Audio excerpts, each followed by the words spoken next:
Period, মাসিক, ঋতুস্রাব, যে যেই নামে ডাকুক না কেন, আরও হিন্দিতে বলে কি মাহাবারি, ইংলিশে বলে মেনস্ট্রুয়াল, আরও সাইকেল, মানে অনেক নামে অনেক জায়গায় অনেক ল্যাঙ্গুয়েজে হয়তো ওই পিরিয়ড বা মাসিকটাকে মানুষ চিনে। সবাই চিনবে না কেন, এটা তো মহিলাদের একটা স্বাভাবিক বিষয়। যখন একটা মেয়ের 9 বছর বয়স হয়, 10, 11, 12, 13, হায়েস্ট 15, 15 পর্যন্ত মনে হয় যায় না যে একটা মেয়ের পিরিয়ড শুরু হয়ে যায়। তা একটা মেয়ের যখন পিরিয়ড শুরু হয় তখন বেশিরভাগ মেয়েরাই কিন্তু জানে না যে পিরিয়ড জিনিসটা কী বা মাসিক জিনিসটা কী। কারণ আমাদের মায়েরা বা আমাদের বড় বোনেরা বা আমাদের গার্জিয়ানরা আমাদেরকে কিন্তু সেটা শেখায় না, সেই মেয়েটাকে কিন্তু শেখানো হয় না যে পিরিয়ড জিনিসটা কী। আমিও জানতাম না পিরিয়ড জিনিসটা কী। আমি যখন ক্লাস 6-এ পড়ি তখন আমাদের গার্হস্থ্য অর্থনীতি নামে একটা বই ছিল। সেই বইটার মধ্যে একটা চ্যাপ্টার ছিল যে মাসিক, ঋতুস্রাব, এরকম একটা চ্যাপ্টার ছিল। তা আমি সেটা পড়লাম এবং ততদিনে ক্লাস 6-এ পড়া অবস্থায় আমার তখন পিরিয়ড শুরু হয়নি, কিন্তু আমার অনেক ক্লাসমেটদের পিরিয়ড শুরু হতো এবং ওরা এর ব্যাপারটা নিয়ে খুব হাসাহাসি করতো নিজেরা। আমি যদি ওদেরকে জিজ্ঞাসাও করতাম যে কী হয়েছে, তোমরা হাসতেছো কেন, এই জিনিসটা কী, ওরা এমনি হাসতো, হাসতো। হেসে কী বলবে না বলবে কিছুই ওরা বুঝতে পারতো না, হয়তো বা বলতে চাইতো না, আড়াল করতে চাইতো। তো যেটাই হোক না কেন, তা আমি যখন সেই চ্যাপ্টারটা পড়ি আমাকে বলতো, আমার ক্লাসমেটটা বলতো যে তোমার হয় নাই, যখন হবে তখন বুঝবা, তোমার হয় নাই, যখন হবে তখন বুঝবা, এইভাবে করে বলতো আর হাসতো। সরি। তো তখন এই চ্যাপ্টারটা আমি পড়লাম, পড়ার পর আমি তখন ক্লাস 6-এ পড়ি, আজ থেকে অনেক বছর আগের কথা। তো 6-এ পড়ি তখন ওই চ্যাপ্টারটা আমি পড়লাম, পড়ার পর আমি কার কাছে জিজ্ঞাসা করবো, কে আমাকে উত্তর দিবে, এরকম উত্তর খুঁজতে হঠাৎ করে মনে হইলো যে আমি আমার আম্মুকে জিজ্ঞাসা করি যে মা, এই চ্যাপ্টারটা কী, ঋতুস্রাব জিনিসটা কী। আমি গেলাম আমার মার কাছে এবং আমার মা আমাকে একটা চড় লাগাই দিছে।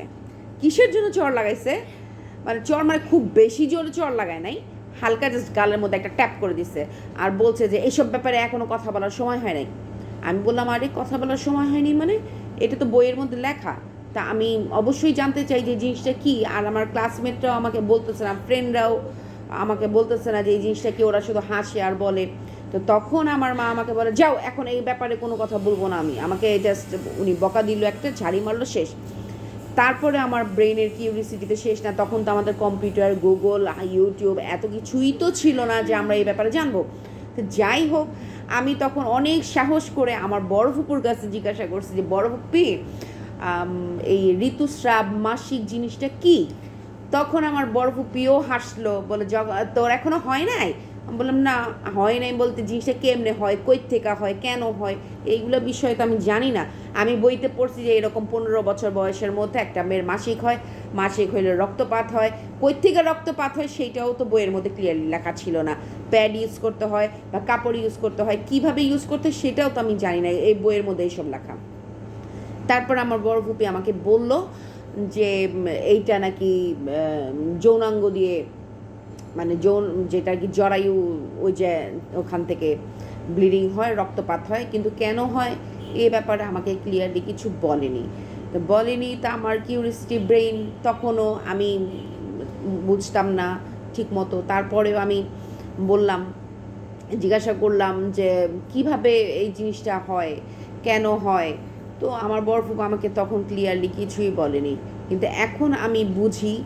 আমার সন্তান আছে, আমার সন্তান মেয়ে।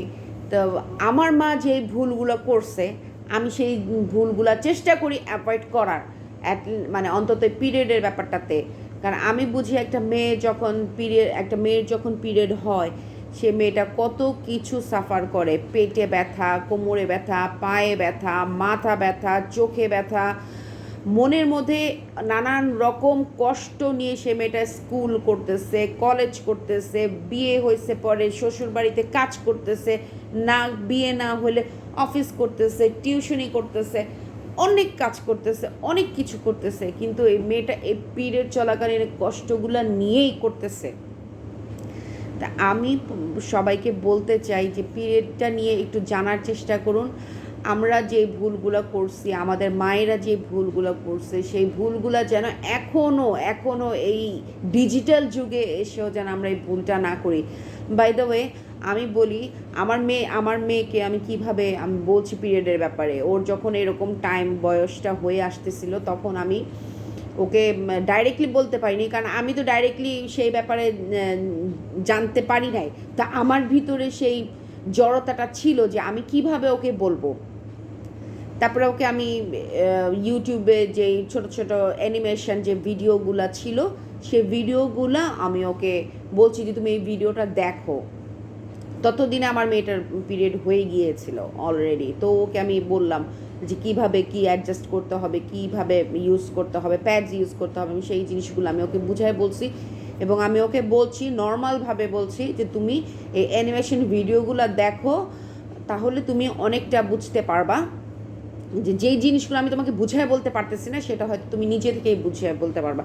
তা আমার মাদের কাছে রিকোয়েস্ট যে একটা মেয়ের যখন এরকম পিউবার্টির সময়ে হয়ে আসবে, যখন তার 9 বছর বয়স সে ক্রস করবে, তো অবশ্যই আমার মায়েদের উচিত যে আমরা তাকে পিরিয়ড সম্বন্ধে একটু একটু করে অ্যাওয়ার যেন করতে পারি। আমরা তাদেরকে যেন বুঝায় বলার চেষ্টা করব যে পিরিয়ডের জিনিসটা কী।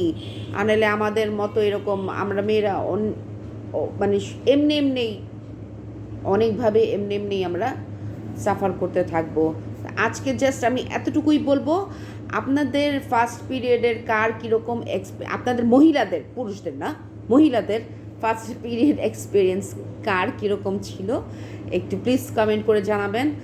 আর আপনার যদি মনে হয় যে আমার কাছ থেকে আপনারা সামান্য একটুও ইনফরমেশান পাবেন, তা অবশ্যই আমার চ্যানেলটাকে সাবস্ক্রাইব করবেন, শেয়ার করবেন। আমার কথাতে কোনো ভুল থাকলে, কথাটা কিভাবে সঠিক করে বলা উচিত বা কিভাবে বললে আপনারা বুঝবেন, সেই জিনিসগুলোও যদি আপনারা কমেন্ট করে জানান আমাকে, তাহলে আমি সেভাবে বলার চেষ্টা করব, যেন সব ধরনের ইনফরমেশান যেগুলো আমি জানতে পারিনি, আমি জেনে আপনাদেরকে জানানোর চেষ্টা করব। বাস please do subscribe and share this video.